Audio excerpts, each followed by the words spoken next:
కాన్స్టిట్యున్సీలో ఎంట్రీ కూడా కాలు పెట్టే అవకాశం కూడా లేకుండా చూస్తారు ఎట్లా? ఒక్కసారి నన్ను గెలిపించండి, నేను చూస్తాను, నేను డెవలప్ చేస్తా అంటాడు. మరి 2014-19 నీ ప్రభుత్వమే కదా. బాలనాగిరెడ్డి ప్రత్యేకంగా మంత్రాలయ నియోజకవర్గం అభివృద్ధి కోసం థర్మార్క్ ఆఫ్ డెవలప్మెంట్ ఏం చేశారు అనండి? కాన్స్టిట్యున్సీని డెవలప్ చేయాలని 6 లిఫ్ట్ ఇరిగేషన్ తేవడం జరిగింది. ప్రజల దీన పరిస్థితి చాలా బాధాకరంగా ఉంది. ఎందుకంటే గ్రామాలు ఖాళీ అయ్యి వెళ్ళిపోతున్నాయి. 2 లక్షల ఓట్లు ఉన్నాయి. మరి అంతమందికి ఉపాధి ఎక్కడి నుంచి కల్పించాలి ఎవరన్నా కానీ?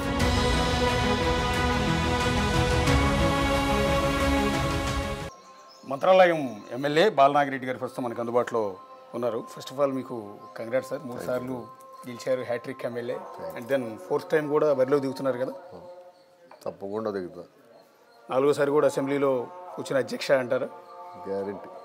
డెఫినెట్గా 4వసారి కూడా నా నియోజకవర్గ నాయకులు, కార్యకర్తలు, ప్రజల ఆశీర్వాదంతో 4వసారి కూడా అసెంబ్లీలో కూర్చుంటాం. ఒకటి ప్రజల ఆశీస్సులు, రెండోది రాఘవేంద్ర స్వామి ఆశీస్సులు కూడా ఉన్నాయా? అన్ని దేవుళ్ళు ఉన్నారు నా నియోజకవర్గంలో. ఒక దేవుడు కాదు, రాఘవేంద్ర స్వామి ఉన్నాడు మా ఊళ్ళో, మా రామలింగేశ్వర స్వామి ఉన్నాడు, ఉరుకుంద నరసింహస్వామి ఉన్నాడు, కాదర్లింగ స్వామి ఉన్నాడు, ఎల్లమ్మ ఉంది. 4 మండలాల్లో 4 దేవుళ్ళు ఉన్నారు బ్రహ్మాండంగా. వాళ్ళ ఆశీస్సులు, నా నియోజకవర్గ ప్రజలు, నాయకులు, కార్యకర్తల ఆశీస్సులతో 4వసారి కూడా తప్పకుండా ఎమ్మెల్యేగా అసెంబ్లీలో కాలు పెడతాం. అంటే ఏంటి సార్ అంత కాన్ఫిడెన్స్? అంటే కేవలం బాలనాగిరెడ్డిని మాత్రమే ఓటర్లు ఎన్నుకుంటున్నారు. గత ఎన్నికల్లో భారీ మెజార్టీ వచ్చింది. ఇప్పుడు సర్వేలు కూడా మళ్ళీ బాలనాగిరెడ్డికి అని చూపిస్తున్నాయి. ఎందుకు ఇంకొక పార్టీకి, ఇంకొక నాయకుడికి ఈ కాన్స్టిట్యున్సీలో ఎంట్రీ కూడా కాలు పెట్టే అవకాశం కూడా లేకుండా చూస్తున్నారు ఎట్లా అని? అది ప్రజలు నా ఎన్నుకున్నారు కాబట్టి నేను చేయగలుగుతున్నా. ప్రజలకు ఆ నమ్మకం ఉంది నా మీద. బాలనారెడ్డి ఏదన్నా కానీ తప్పకుండా పని చేస్తాడు, అనుకున్న మాట ప్రకారం మాట ఇస్తేనే పని చేస్తాడనే ఆలోచన.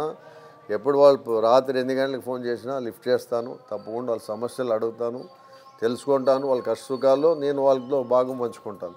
ఇప్పుడు జగన్ గారు ప్రవేశపెట్టిన నవరత్నాలు కాకుండా నవరత్నాలు స్టేట్ మొత్తం అందరు ఎమ్మెల్యేలు ఇంప్లిమెంట్ చేస్తారు. అలా కాకుండా బాలనాగిరెడ్డి ప్రత్యేకంగా మంత్రాలయ నియోజకవర్గం అభివృద్ధి కోసం థర్మార్క్ ఆఫ్ డెవలప్మెంట్ ఏం చేశారు అని అడిగితే? నా అభివృద్ధి అంటే నేను ప్రజలకు వాళ్ళు ఏదన్నా హాస్పిటల్స్కి వచ్చినా, స్కూల్స్కి వచ్చినా, కాలేజ్ ఫీజులకైనా, లేకపోతే ఏదన్నా వాళ్ళ ఇబ్బందుల్లో ఉన్నా ప్రతి ఒక్కదానికి నా చేతనైనంత వాళ్ళకి సాయం చేస్తూ తప్పకుండా నేను వాళ్ళకి ఇది చేసుకుంటూ పోతున్నాను. ఇప్పుడు మేము వస్తే చాలామంది జనం అంతా కూడా కార్యకర్తలు, గ్రామాల నుంచి వచ్చిన వాళ్ళంతా మీకోసం కూర్చుని ఉన్నారు. ఇట్లా డైలీ కార్యకర్తలు వస్తూనే ఉంటారండి మీ దగ్గర? డైలీ నాకు కార్యకర్తలు వస్తుంటారు. రాత్రి 11 వరకు కూడా వాళ్ళ దగ్గర మాట్లాడతా. ఏమి ఇబ్బంది లేకుండా కూర్చొని ఫ్రీగా మాట్లాడి వాళ్ళకి ఏ సమస్య కనుక్కొని వాళ్ళు పంపిస్తాం. అంటే చాలామంది ఎమ్మెల్యేలు చూశానండి నేను. వాళ్ళు కాన్స్టిట్యున్సీలో ఎమ్మెల్యేగా గెలుస్తారు, ఆ తర్వాత 3 నెలలకు 4 నెలలకు వచ్చి కాన్స్టిట్యున్సీకి వచ్చి పలకరించి వెళ్ళిపోవటం, వాళ్ళ పిఏలో లేకపోతే వాళ్ళ మేనేజర్ల పెత్తనం తప్ప వీళ్ళందరూ హైదరాబాద్లో వ్యాపారాలు చేసుకుంటూ ఉంటారు. కానీ బాలనాగిరెడ్డి మాత్రం 365 రోజులు కాన్స్టిట్యున్సీలో ఇదే ఊళ్ళో అందుబాటులో ఉంటారని చెప్తున్నారు. అదే ఇప్పుడు ప్రజల్లో ఉండాలనుకున్నప్పుడు, ప్రజలకు సేవ చేయాలనుకున్నప్పుడు నేను సొంత గ్రామంలో ఉన్నాను, నాకు మంత్రాలయంలో ఉండొచ్చు అనుకుంటే, కానీ నియోజకవర్గంలో కాదు, నా పల్లెల్లో ఉండి ప్రజల సమస్యలు తెలుసుకోవాలి. ఎందుకంటే పల్లెల్లో ఉంటే వాళ్ళు వచ్చేదానికి కూడా అనుకూలంగా ఉంటుంది నాకు. అవును. లేకపోతే నాకు మంత్రాలయమో లేకపోతే ఏమీందూరో పోవాల్సిన అవసరం ఉంటుంది టౌన్లోకి పోతే. కానీ వాళ్ళు అంత దూరం రావాలంటే ఇబ్బందే. వాళ్ళకి ఆ ఇబ్బందులు ఉండకూడదని పల్లెల్లోనే ఉంటేనే ప్రశాంతంగా ఉంటుందన్న ఆలోచనతో కూడా నేను ఇక్కడే ఉండాలని మేము వెతుక్కుంటూ వచ్చినప్పుడు ఈ విలేజ్ అంటే లోపలికి వెతుక్కుంటూ వచ్చాం. మీరు నిజంగా మేము అనుకోవటం ఏంటంటే మీరు కూడా మిగిలిన ఎమ్మెల్యేల మాదిరిగా కర్నూలు టౌన్లో ఉంటారేమో అనుకున్నాం. ఎందుకంటే హైదరాబాద్కి దగ్గర కాబట్టి మిగిలిన చాలామంది ఎమ్మెల్యేలు కర్నూలు టౌన్లో ఉంటున్నారు. తీరా చూస్తే మీరు ఒక పల్లెటూరులో చూస్తే పాత ఇంట్లో ఉంటూ ఉన్నారు. మాకు ఆశ్చర్యం వేసింది నిజంగా ఇది చూసిన తర్వాత. ఇది ఎక్కడున్నాము ఎక్కడ లేదని కాదు, మా పెద్దలు సంపాదించిన ఇది, మా పెద్దలు దీంట్లో ఉంటే మా గౌరవం. మనమందరం టౌన్కి పోతే ఇక్కడ ఇంట్లో ఎవరు ఉండాలి? అలాంటి పరిస్థితి లేకుండా మా పెద్దలు ఎందుకు కట్టించారు ఇంత పెద్ద ఇల్లు? ఇక్కడ ఉండి ప్రజలకు సేవ చేయాలని మా కుటుంబం ఇప్పుడే కాదు, మా తాతల కాలం నుంచి ప్రజలకు సేవ చేసుకుని పోతుంది. కానీ మా నాన్న తర్వాత రాజకీయం మొదలైంది అందరికీ. మా తాత వాళ్ళు ప్రజలకి సేవ చేసి వాళ్ళ చేతైంది ఇచ్చి, ఒకప్పుడు మా సొంత విలేజ్ వచ్చి కొనకండ్ల అంటే అనంతపురం డిస్టిక్, మా నాన్నని ఇక్కడ దత్తకు తీసుకున్నారు. ఓకే. అది మా తాత వాళ్ళ అక్కని ఇంటికి ఇచ్చినారు కాబట్టి దత్తత తీసుకున్నారు. ఆ దత్తత తీసుకున్నాక మా నాయనని ఇక్కడ దత్తత తీసుకున్నారు కాబట్టి మేము ఇక్కడ సెటిల్ అయినాం. అంటే ఆదోన్లో ఒకరు, గుంతకల్లో ఒకరు, కొనగండ్లో ఒకరు, ఇక్కడ ఒకరు. ఇప్పుడు ఎమ్మిగనూరులో కూడా ప్రస్తుతానికి మా పెద్ద సోదరుడు టీడీటీ బోర్డు మెంబర్ అక్కడే ఉంటాడు. అంటే మీ ఫ్యామిలీని చూస్తే, మీ ఫ్యామిలీ గురించి మొత్తం చదివితే మాకు ఆశ్చర్యం వేసింది. అంటే ఎంత మీ బహుశా పొలిటికల్గా మీ ఫ్యామిలీ ట్రాక్ రికార్డుని ఇప్పుడే కాదు ఇంకొక జనరేషన్ తర్వాత కూడా ఎవరు చేంజ్ చేయలేరేమో. ఎందుకు అంటే మీ ఫ్యామిలీలో 3 ఎమ్మెల్యేలు, ఒక అన్నయ్య ఎమ్మెల్సీ, ఒక అన్నయ్య ఏమో ఆదోని ఎమ్మెల్యే, ఒక తమ్ముడు గుంతకల్ ఎమ్మెల్యే. లాస్ట్ నేను ఫైనల్ నేనే. మీరే అన్నయ్య? ఆయన కూడా అందరూ అన్నయ్యలు. ఓకే. ఒక అన్నయ్య ఏమో ఎమ్మెల్సీ, అలాగే ఇంకొక అన్నయ్య TTD board member. So entire family. అలాగే అనంత వెంకటరామరెడ్డి గారు ఒక కజిన్ మీకు, వియంకుడు అవుతారు బహుశా. అలాగే చెన్నకేశ్వరరెడ్డి గారు కూడా బంధువే కదా. సో ఇంత పెద్ద పొలిటికల్ ఫ్యామిలీ ఈవెన్ ముఖ్యమంత్రులు అయిన వాళ్ళకు కూడా లేదేమో కదా. అది మనకి చెప్పలేము, వేరే రాష్ట్రాలు ఎక్కడ ఉన్నారేమో తెలియదు కానీ మన రాష్ట్రంలో లేరు. సో ఇంత పెద్ద ఫ్యామిలీ అయినా కూడా ఎక్కడ దాన్ని పెద్దగా ఎక్స్పోజ్ చేయరు అనుకుంటా కదండి. ఎక్కువ ఎక్స్పోజ్ అయ్యాక ఎందుకు, ఏం అవసరం ఉంది? ఎక్స్పోజ్ అవ్వాల్సిన అవసరం కూడా లేదు. తెలుసు ఫలానా ప్రజల్లో తెలిసిపోయింది. వాళ్ళ కుటుంబంలో మాకు అందరు సేవ చేసి, ఇప్పుడు నేనోడే కాదు మా పిల్లలు కూడా ప్రజాసేవ చేస్తున్నారు. ఎవరు ఉద్యోగాలు చేయడం లేదు, ఎవరు వ్యాపారాలు చేయడం లేదు, అంతా ప్రజాసేవనే వాళ్ళకి. అంటే అన్నయ్యలు 3 కలిసి, అన్నదమ్ములు 3 అసెంబ్లీలో ఎదురుపడతారు అసెంబ్లీ సమావేశం జరిగితే. ఇంకొక అన్నయ్య ఎమ్మెల్సీలో టచ్ అవుతారు. అంటే 4 అన్నదమ్ములు, ఒకే తల్లి కడుపును పుట్టిన 4 అన్నదమ్ములు ఒకే అసెంబ్లీలో ఉండటం అనేది అసలు ఈ రికార్డు ఎవరు బద్దలు కొట్టలేరేమో. ఎవరు కొడతారు? ఎవరు కొట్టలేరు. సాధ్యం కూడా కాదు. సాధ్యం కాని పని అది. కానీ ఇంతమందికి టికెట్ ఇవ్వడం కూడా గ్రేట్ కదండి. ఎందుకంటే మేము నమ్ముకున్నాక, ఒక పార్టీని నమ్ముకున్నాక ఆ పార్టీకి నమ్మకంగా ఉంటాం కాబట్టి మాకు సీట్లు ఇస్తున్నారు. అది ముఖ్యంగా. రాత్రి అన్నయ్య గారిని కలిసాము, సాయి ప్రసాద్ రెడ్డి గారిని ఇంటర్వ్యూ చేసినప్పుడు. నెక్స్ట్ మీ వారసుని ఎందుకు బరిలోకి దించరు, మీరే ఎందుకు పోటీ చేస్తారంటే, లేదు ప్రజలు నన్నే యాక్సెప్ట్ చేస్తారు, ఖచ్చితంగా ఎన్నికల్లో నేనే దిగుతాను, మా అబ్బాయిని ఎట్టి పరిస్థితుల్లో దింపనంటున్నారు. అట్లాగే మీ వారసుని ఎవరన్నా దింపే ఆలోచన ఉందా? ఇప్పుడు ఎవరు దించే ఆలోచన ఎవరికి లేదు. ఇప్పుడు నెక్స్ట్ జనరేషన్ కూడా ఉన్నట్టుంది మన వాళ్ళ. మీ కొడుకు కూతురు కొడుకు ఇద్దరు. ఇప్పుడు నెక్స్ట్ జనరేషన్ వారసులు కూడా పాలిటిక్స్ వాళ్ళ తర్వాత కదా, కొడుకుల తర్వాత వాళ్ళు కూడా ఇంకా రాజకీయాల్లో పోవాలి కదా ముందు మా వాళ్ళు కూడా. అంటే వీళ్ళు వెరీ మచ్ ఇంట్రెస్టింగ్ ఉన్నారండి. ప్రతిదీ అబ్జర్వ్ చేస్తున్నాను మీకు. ఒక అతను మేము మైక్ పెడుతూ ఉంటే ఒక బాబు వచ్చి మైక్ పెడుతూ ఉన్నాడు, ఒక బాబు మీ ఫోన్ లిఫ్ట్ చేస్తూ ఉన్నారు. సో తాతగారిని వీళ్ళందరూ ఫాలో అవుతున్నారు. వాళ్ళ తండ్రులే ఫాలో అవుతున్నారు కాబట్టి కొడుకులు కూడా ఫాలో అవుతారు మన వాళ్ళు. సరే. అండ్ దెన్ నెక్స్ట్ వచ్చి మీ కాన్స్టిట్యున్సీ, అంటే మీరు యాక్సెప్ట్ చేస్తారో లేదో నాకు తెలియదు కానీ చాలా వెనుకబడిన నియోజకవర్గం.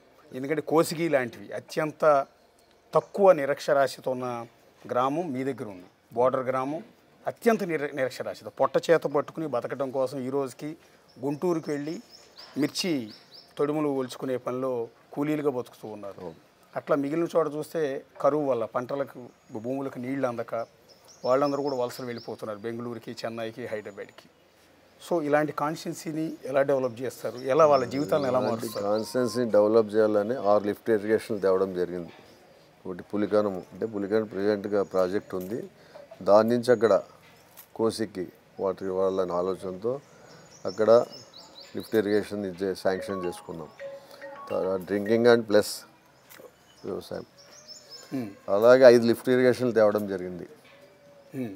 ఒకటి మంత్రాలయం, ఇంకొకటి కోసిగి, ఇంకోటి మళ్ళీ కోసిగిలోనే ఒకటి ఆలివి, అంటే కౌతాల మండలం. అంటే 2 కోసిగి మండలానికి ఇవ్వడం జరిగింది. ఎందుకంటే వెనకబడిన మండలం అనే ఆలోచనతో దానికి ఎక్కువ ప్రాధాన్యత ఇచ్చి దానికి 2 లిఫ్ట్ ఇరిగేషన్లు ఇవ్వడం జరిగింది. మంత్రాలయంకి వచ్చి 2 లిఫ్ట్ ఇరిగేషన్లు ఇవ్వడం జరిగింది ఇక్కడ కూడా. కానీ పెద్దగడుపురు అనేది మాకు అటాచ్ కాదు నదికి. అక్కడి నుంచి వాటర్ ఏదైనా ఇవ్వాలంటే లిఫ్ట్ ఇరిగేషన్ అక్కడ పోదు. ఓకే, దానికి అందుకే ఏమీ పెట్టలే. మళ్ళీ కౌతాళంలో లిఫ్ట్ ఇరిగేషన్ ఉందిగా, చేయొచ్చు కాబట్టి అక్కడ ఇచ్చినాం. ఓకే, అందుకే లిఫ్ట్ ఇరిగేషన్ వస్తే వాటర్ ఉంటే ఎక్కడ బోర్రు. అవునండి. కరువుకు కానీ ఏమొచ్చినా పంటలు అనేది వేస్తూ ఉంటే ఇబ్బంది. కానీ ఈసారి అనుకోకుండా వానదేవుడు మనం కరుణించలేదు. దానికోసం ప్రతి ఒక్కరు నా నియోజకవర్గమే కాదు ప్రతి నియోజకవర్గాల్లో వలసలు పోవడం జరిగింది. వెళ్ళి మిగిలిన చోట్ల కూడా వెళ్ళారు, అది కాదని రాష్ట్రం ఒక విధంగా చెప్పాలంటే రాష్ట్రంలో చాలా నియోజకవర్గాల నుంచి ఇట్లా బతకడానికి వెళ్ళారు, వాటిని ఇప్పుడు కూడా ఆపలేకపోతున్నారు. కాకపోతే దానికి సొల్యూషన్ మీరు అన్నట్టు వాటర్ తీసుకురావటం, బీడు భూముల్ని మంచి భూముల కింద మార్చి పంటలు పండించే అవకాశం కల్పిస్తే ఎవరు కూడా దగ్గర 10,000 ఎకరాలు పడతాయి ఇప్పుడు. అది ఓకే, ఈ 5 లిఫ్ట్ ఇరిగేషన్లు 10,000 ఎకరాలు నీళ్లు పారుతాయి. 10,000 ఎకరాలు నీళ్లు పారుతాయి అంటే ఇంకా వాళ్ళు ఎక్కడ పోవాల్సిన అవసరం లేదు, పంటలు వేస్తూనే ఉంటారు, రైతులకి ఇక్కడే పని ఉంటుంది. కూలీలు కానీ ఇవన్నీ అంటే ఇప్పుడు పంటలు లేనప్పుడు వాళ్ళు ఇచ్చే పరిస్థితుల్లో రైతు కూడా ఉండడు కదా. కానీ కూలీలు అనేవాళ్ళకి పాపం ఇబ్బంది, వాళ్ళ పరిస్థితి తప్పకుండా పోవాల్సి ఉందే. ఎందుకంటే వర్షాభావం అనేది లేకుండా పోయింది, నది ఎండిపోతుంది, తాగడానికి నీళ్ళు కూడా ఇబ్బందికరంగా ఉంది. అలాంటి పరిస్థితి ఈసారి అంటే ఈ సంవత్సరంలో వచ్చింది మాకు అలాంటి పరిస్థితి. 4 సంవత్సరాలు సస్యశ్యామలగా వాటర్ ఉండేది, ఎక్కడ ఇబ్బంది లేకుండా. కానీ ఈ సంవత్సరం మాత్రం మరి వర్ణదేవుడు ఎందుకు మనకి కరుణించలేదో మాకు తెలియదు. ఆయన కరుణించింటే అందరు సంతోషంగా ఉండేది, లిఫ్ట్లు కూడా ఇమీడియట్గా అయ్యేవి. అంటే కోసిగి లాంటి గ్రామాలకు మేము వెళ్ళాము, అక్కడికి వెళ్ళినప్పుడు ప్రజల దీన పరిస్థితి చాలా బాధాకరంగా ఉందండి. ఎందుకంటే గ్రామాలు ఖాళీ అయ్యి వెళ్ళిపోతున్నాయి. జస్ట్ ఎవరో మరీ నడవలేని వాళ్ళు, అడుగు కూడా వేయలేని ముసలి వాళ్ళని వదిలేసి వీళ్ళందరూ పొట్ట చేత పట్టుకుని వెళ్ళిపోతూ ఉన్నారు. అదే వాళ్ళ పరిస్థితి చెప్తే వర్షాభావం లేక లేకపోతే ఇంత వలసలు పోరు, కొంతవరకు వలస పోతారు. అప్పుడు వర్షాలు ఉన్నా లేకున్నా కొంతవరకు వలసలు పోతారు. కానీ ఇంత వలసలు పోయింది ఈసారి. అది ఎందుకంటే వర్షాలు లేవు, పంటలు లేవు, వాళ్ళు కూలీలు లేకపోతే వాళ్ళు ఏ పరిస్థితి ఏమి ఎక్కడో పోయి బతకాల్సిందే. వాటర్ లేనప్పుడు ఇండస్ట్రీస్ కూడా ఇక్కడికి వచ్చే అవకాశం లేదు. ఇక్కడ ఉంది కదా మనకి అదాని ఇండస్ట్రీ ఒకటి ఉంది. ఓకే, అదాని ఉంది, అదొకటి. ఇంకోటి మన మాధవరంలో ఒకటి ఉంది. ఉన్నా కూడా దాంట్లో ఎంతమంది ఉంటారు? మ్యాక్సిమం అంటే ఒక 500-600 మంది కంటే ఎక్కువ ఉంటారు. అందరికి కూడా ఇయలేరు కదా వాళ్ళు పనులు. చదువుకున్న వానికి, పని చేయడానికి, ఫిట్టరు, ఎలక్ట్రీషియన్ ఇట్లాంటివి ఉంటాయి వాళ్ళ దాంట్లో. కూలీలు అనేది తక్కువ. అందుకే ఎంతమంది వాళ్ళు తీసుకోగలరు? Only 500 members. 500 అంటే 1000 మంది కంటే ఎక్కువ తీసుకోలేరు. 2 లక్షల కోట్లు ఉన్నాయి. మరి అంతమందికి ఉపాధి ఎక్కడి నుంచి కల్పించాలి ఎవరన్నా? ఇప్పుడు నెక్స్ట్ మళ్ళీ ఎమ్మెల్యేగా గెలిస్తే ఈ కరువుని తరిమి కొట్టడానికి లేదా ఉపాధి కల్పించడానికి ఏమన్నా ప్లాన్ ఆఫ్ యాక్షన్ ఏమైనా ఉందా? అంటే మీరు అన్నట్టు వాటర్ వస్తే తప్ప ఇవన్నీ ఏమీ చేయలేము, కానీ ఒక ప్రణాళిక అయితే మీకు ఉంటుంది కదా. ప్రణాళిక అంటే ఇంకా వాటర్ తరలించడం అలాంటివన్నీ అంటే అక్కడి నుంచి తెలంగాణ వాళ్ళు కూడా ఒప్పుకోవాలి కదా. కృష్ణా నుంచి మనకి వాటర్ తీసుకోవాలంటే తెలంగాణ వాళ్ళు కూడా ఎట్లా ఒప్పుకుంటారు? వాళ్ళు కూడా రైతులు ఉంటారు అక్కడ, అడ్డుపడతారు. చాలా కష్టం అవన్నీ. ఇక్కడ మనకి అనుకున్న మన నది తుంగభద్ర నది నిండి బాగా సస్యశ్యామలంగా ఉంటే రైతులకు, ప్రజలకు, కూలీలకు అందరికీ ఇది ఉంటుంది. అది వర్షాలు లేనంత వరకు ఈ పరిస్థితి నా నియోజకవర్గమే కాదు ఏ నియోజకవర్గాల్లో ఈ పరిస్థితి ఏదో ఉంటుంది. మీ ప్రత్యర్థి తిక్కారెడ్డి గురించి అడిగితే ఏం చెప్తారంటే ఇది అసందర్భమే, బట్ ఆయన ఈరోజు కూడా అంటూ ఉన్నాను, నేను చాలా కాన్ఫిడెన్స్తో ఈసారి ఎట్టి పరిస్థితిలో బాలనాగిరెడ్డిని ఓడిస్తాను, నేనే అసెంబ్లీలో అడుగు పెడతాను అంటున్నాడు ఆయన. ఎవరు క్యాండిడేట్ నిలబడినోడు సోలిపోతా అని చెప్పుకోడు కదా, గెలుస్తామనే చెప్పేది. ఇప్పుడు మీరు నన్ను అడిగినా నేను కూడా గెలుస్తానని చెప్తాను.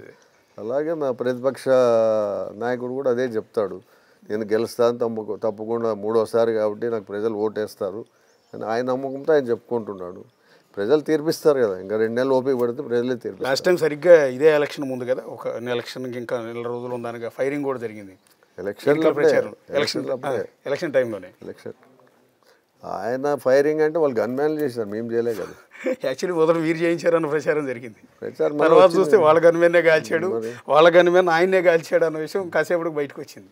ఇప్పుడు ఆయన స్ట్రెచర్ మీద తిరిగి బాగా ఏడిచినప్పుడే ఓటు వేయలేదు నా నియోజకవర్గంలో. ఇప్పుడు ఇంకా ఆయనకి ఏ నమ్మకం మీద ఉందో నాకు తెలియదు. ప్రజలు తీర్పు ఎవరికి వెళ్ళో వాళ్ళకి ఇస్తారు. ఎవరికి మంచి చేసేవాళ్ళు ఎవరు, ఏం పని చేసేవాళ్ళు ఎవరు అనేది వాళ్ళు చూస్తారు. తప్పు కూడా ప్రజలు తీర్పిస్తారు. 2 నెలలు ఆయన కూడా తెలుస్తుంది, అసెంబ్లీలో ఆయన కాలు పెడతాడా నేను కాలు పెడతాను, ప్రజలే తీర్పిస్తారు. అంటే వాళ్ళు చంద్రబాబు నాయుడు పవన్ కళ్యాణ్ కలిశారు. సో పవన్ కళ్యాణ్ కలిసిన తర్వాత వాళ్ళలో కాన్ఫిడెన్స్ చాలా ఎక్కువ కనిపిస్తుంది. ఈసారి ఇట్టి పరిస్థితిలో మేమే గెలుస్తామన్నారు. ఒక విధంగా మీది కూడా మాజీ పార్టీ కదా, అది టీడీపీ. ముందు ఆ పార్టీలో ఉండేవాడు, లేదని చెప్పనే లేదు. 2009లో టీడీపీగానే నేను ఎమ్మెల్యే గెలిచాను. ఆ తర్వాత నాకు అక్కడ నచ్చలేక నేను కాంగ్రెస్కి వెళ్ళాను. రాజశేఖర రెడ్డి ఉన్నప్పుడు ఆయన ఎందుకు పోయానంటే నా నియోజకవర్గం అప్పుడు కూడా మీరు అడిగారు కదా, వెనకబడిన ప్రాంతం అని. రాజశేఖర రెడ్డి గారు డెవలప్ బాగా చేస్తాడు, తప్పకుండా నా నియోజకవర్గాన్ని అభివృద్ధి చెందుతుందని ఆలోచన పోయాను తప్ప నేనేదో ఆయన డబ్బు ఇస్తాడు ఇంకో ఆశకు పోలేదు. నేను ఆయన డెవలప్మెంట్ కోసమే పోయినా. ఆయన ఏది అడిగితే కూడా కాదనే వ్యక్తి కాదు, చేస్తాడని నమ్మకంతో పోయినా. ఆయన అనుకోకుండా మన దురదృష్టము ఆయన ఇది కావడము. మనం 3 ఏళ్ళు ప్రతిపక్షంలో కూర్చోయినట్లే. అంటే 2 సంవత్సరాలు 2009-14లో 2 టర్మ్లు ప్రతిపక్షంలో కూర్చోయినా. అయినా కూడా అప్పటికి కూడా మనకు శిల్పామోహన్ రెడ్డి గారు ఉన్నప్పుడు మనకు ఫ్లడ్స్ వచ్చినాయి ఇక్కడ. ఇప్పుడు కూడా దగ్గర 7,000 ఇండ్లు తీసుకురావడం రూపాయి లేకోకుండా కట్టుకోకుండా పైసా కట్టుకోకుండా 7,000 ఇండ్లు ఇచ్చాడు అప్పుడు నాకు బాబు. ఎందుకంటే ఆయన నమ్మకం ఏమి, పార్టీని వదిలి నా పార్టీలోకి వచ్చారు, తప్పకుండా నేను మినిస్టర్గా ఉన్నాను. రాజశేఖర రెడ్డి గారు మాట చెప్పాడు కాబట్టి నేను తప్పకుండా చేయాలని ఆయన అప్పట్లో నాకు ఏం కావాలో చేశాడు, ఆయన మంత్రి ఉన్నంత వరకు. ఆ తర్వాత కొన్ని ఇబ్బందులు మొదలైనాయి ఆయన మంత్రి పోయిన తర్వాత. ఇవన్నీ ఎన్నో కష్టాలు పడి కింద పైన పడి అట్లే చేసుకుంటున్నాం. ఆయన 2014 నుంచి 2019లో ఇదే తిక్కారెడ్డి నేను ఎమ్మెల్యేగా ఉంటే కూడా అనుభవించిందంతా ఆయనే అధికారం, నేను కాదు. కానీ ఇప్పుడు ప్రజల్లో పోయి ఏమడుగుతున్నాడు, ప్రతిసారి ఇదొక్కసారి నన్ను గెలిపించండి, నేను చూస్తాను, నేను డెవలప్ చేస్తా అంటాడు. మరి 2014 నుంచి 19 నీ ప్రభుత్వమే కదా. ఆ రోజు పోలీసులు ఆయనకు రాలే, అధికారులు ఆయనకులే. నేను పోతే ఎమ్మెల్యేగా పోతే ఒక 2 కానిస్టేబుల్ వచ్చేవాళ్ళు. అది దూరంగా ఏదో మనమే దొంగలు అన్నట్లు వాళ్ళు దూరంగా ఉండి చేసేవాళ్ళు. ఆయనకి పోలీసు వాళ్ళు సైరన్ వేసుకొని పోయేవాళ్ళు. మరి అంటే ప్రతిపక్షంలో ఎంత ఉన్నా ఎమ్మెల్యేగా గౌరవించలే తెలుగుదేశం వాళ్ళు.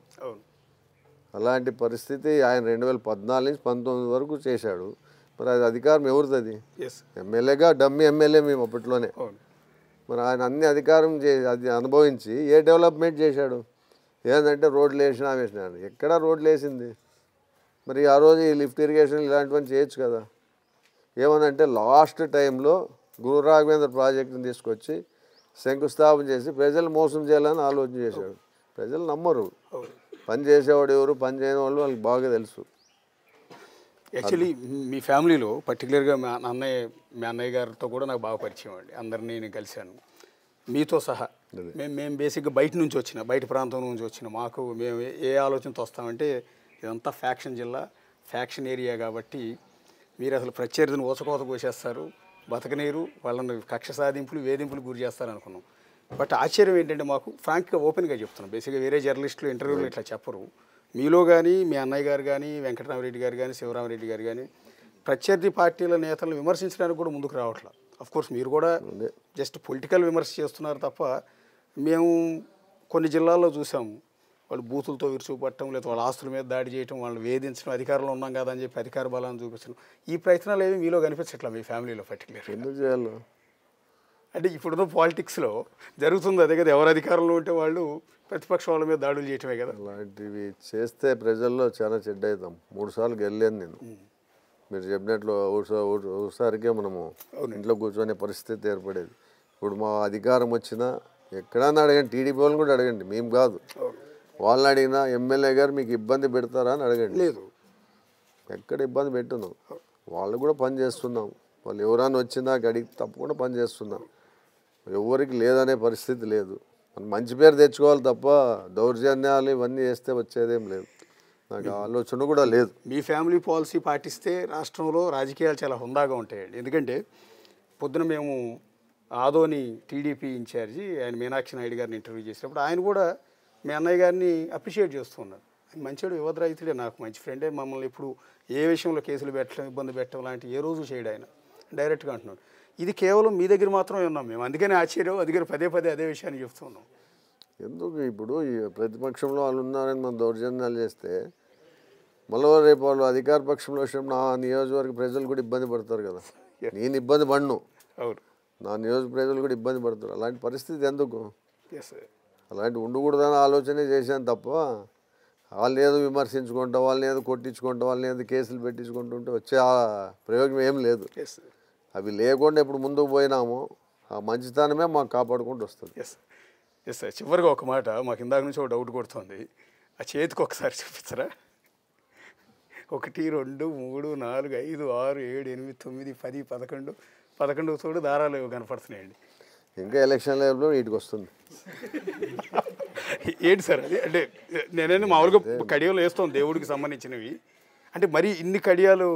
ఏ భక్తి ఎక్కువ అంతే. మాకు మా తాతకాలం నుంచి భక్తి ఎక్కువ. మా అమ్మ వాళ్ళ సైడ్ అయినా మా తాత సైడ్ అయినా భక్తి అనేది ఎక్కువ. ఓకే. ఆ భక్తికి ఎవరో వస్తారు, ఇప్పుడు స్వామి ఏదో తీసుకో పెట్టుకో మంచిగా ఉండాలని అంతే. స్వామీజీలు పీఠాధిపతులు ఇచ్చినవి అంతే. Okay sir. All the best అండి. ఆల్ ది బెస్ట్ బాలనాగిరెడ్డి గారు. కూర్చోండి. మంత్రాలయం ఎమ్మెల్యే బాలనాగిరెడ్డితో నేనే ఎమ్మెల్యే, మరొక నాయకుడితో మరొక నియోజకవర్గంలో మళ్ళీ కలుద్దాం. అంతవరకు signing off. This is the show.